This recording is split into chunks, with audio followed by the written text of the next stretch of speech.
নমস্কার বন্ধুরা, আপনাদের সকলকে স্বাগত সমাধানী চ্যানেলে। এই চ্যানেলে সব বাস্তব ঘটনাই আপনাদের সাথে আমি শোনাই। আজ শোনাবো, আমরা যদি ছোট বাচ্চার সামনে মা বাবারা ঝগড়া করি তাহলে তাদের মনের মধ্যে কি করুণ অবস্থা হয়, তার ফলে তাদের কি প্রবলেম হয়। গল্পে নীল হচ্ছে 8 বছরের একটি বাচ্চা আর তার মা বাবা।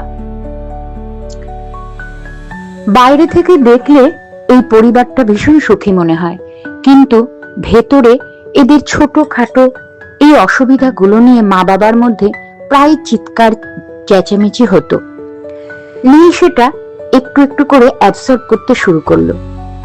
যখন মা বাবা নিজেদের মধ্যে চিৎকার চেঁচামেচি করত, তখন নীল ঘরে অন্ধকারে 2 আঙ্গুল দিয়ে কান চাপা দিয়ে বসে থাকতো। এরকম বেশ কিছুদিন দেখার পরে বা হওয়ার পরে বাচ্চাটি যেন নিজের স্বভাবের পরিবর্তন ঘটিয়ে ফেলল। এটা কেউ নিজে নিজে করে না, অটোমেটিক পরিবেশের অনুযায়ী হয়ে যায়। ঠিক বাচ্চাটির সাথেও সেটা হলো। অর্থাৎ পড়াশোনায় অনমনোযোগী, স্কুলে গিয়ে বন্ধুদের সাথে ঝগড়া করা, একটুতেই রাগারাগি করে মারামারি করা, এইগুলো স্কুলের টিচার লক্ষ্য করতে লাগলো। তখন গার্জিয়ান কল করলো। নীলের মা বাবা কিন্তু বুঝতে পারলো না যে কোথায় কি সমস্যা। তারা কিন্তু নীলকেই বকাবকি করলো। তাদের নিজেদের যে কত বড় ঘাটতি তারা কিন্তু বুঝে উঠতে পারলো না।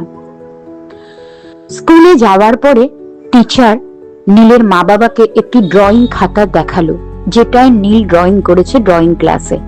সেই পৃষ্ঠায় আঁকা আছে একজন স্ত্রীলোক এবং একজন পুরুষ লোক নিজেরা নিজেদের মধ্যে রাক্ষসীর মতো চিৎকার চেঁচামেচি করছে, এবং সেই ছবিটায় একটি বাচ্চা অনেক দূরে ভয়ে জড়সড় হয়ে বসে রয়েছে। এই ছবিটা টোটালি লাল আর কালো রং নীল ইউজ করেছিল। এই ছবিটা দেখার পরে তার মা বাবার কাছে সবটা পরিষ্কার হয়ে গেল। তারা তখন নিজের ভুল বুঝতে পারল। তারা বাড়িতে এসে খুবই লজ্জিত ভাবে নীলের কাছে গিয়ে বলল, সরি বাবা, আমরা আর নিজেদের মধ্যে ঝগড়া করব না।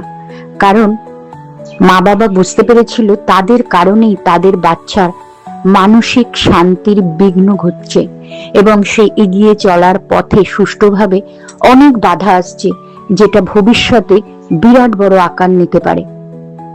বন্ধুরা, এই ভিডিওটি বা এই অডিওটি সম্পূর্ণ যদি শুনে নিজেদের মধ্যেও আমরা শুধরে আনতে পারি, তাহলে বড় ভিডিওটায় ক্লিক করুন। নমস্কার।